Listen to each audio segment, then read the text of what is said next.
Et là, on n'a pas une, pas deux, mais 3 recettes à faire avec un aliment qu'on a tous dans notre placard. On a acheté ça en nombre, la boîte de thon. Alors allons-y. On ne sait jamais quoi en faire de cette boîte de thon. Manger ce thon comme ça au naturel, ça manque un peu de saveur. Alors je vous propose une première recette facile à faire, ce sont les rillettes de thon. Alors il suffit d'écraser votre thon en boîte à la fourchette, vous ajoutez un peu d'huile d'olive, vous mélangez avec du fromage frais comme du Saint-Moré ou du Boursin par exemple. Vous ajoutez quelques gouttes de jus de citron, des herbes s'il y en a pas dans le fromage. Alors moi j'adore le goût frais de l'estragon, mais vous pouvez mettre aussi bien de la ciboulette si vous préférez. Et c'est prêt, il reste plus qu'à tartiner cette rillette sur du pain, un pain que vous passez au four, et vous avez une tartine pour le repas de ce soir, et ça change un petit peu comme ça. Ouais. Ah ouais, je valide, j'ai juste pas le boursin quoi.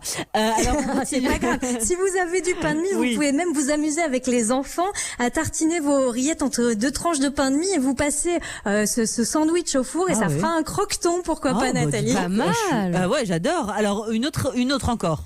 Aussi Allez, bien. Des feuilletés de thon, pourquoi pas. On fait revenir des oignons dans un peu de beurre dans une poêle. Hors du feu, on rajoute le thon, le persil, le fromage râpé, un peu de moutarde, du sel et du poivre.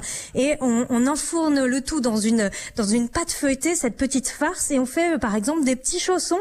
On badigeonne la pâte feuilletée d'un jaune d'œuf pour que les feuilletés dorent. Et puis on met le tout au four. Si on n'a pas de pâte feuilletée, on peut ajouter un peu de pain de mie à ce mélange. On trempe d'abord le pain de mie dans l'eau de conservation du thon. On ajoute un œuf pour lier le tout et on réalise des petites boulettes. Cette fois, on les met dans la poêle avec un peu d'huile. Et une fois grillées, il n'y a plus qu'à passer à table. Ah bah je me serais pas lancée, hein. Super idée, j'adore. On peut le faire avec des feuilles de briques aussi, Marion ? Oui, avec des feuilles de briques, c'est très sympa à la place de la pâte feuilletée. Pareil, il faut bien dorer au jaune d'œuf pour que ce soit très joli en sortant du four. D'accord. Alors, si on veut réaliser un vrai plat directement à table avec une boîte de thon, ça c'est possible. Par contre, il vous faudra un peu plus qu'une seule boîte, hein, Nathalie. Ouais. Attention. Vous pouvez, par exemple, faire des lasagnes au thon. Vous remplacez simplement la viande par du thon. On alterne pâte, thon, des herbes, un peu de béchamel, de la sauce tomate si vous y tenez vraiment. Quelques oignons, toujours pareil, revenus dans une poêle et le fromage râpé. Ça marche aussi avec le hachis parmentier. Pareil, les oignons revenus dans la poêle, la purée, le thon, hop, le fromage pour gratiner. Et ça fait plein d'idées comme ça pour cuisiner week-end. Bah écoutez, le thon a des sacrées réserves. J'avoue que je suis extrêmement surprise. Je vais tenter. Merci beaucoup Marion. Merci.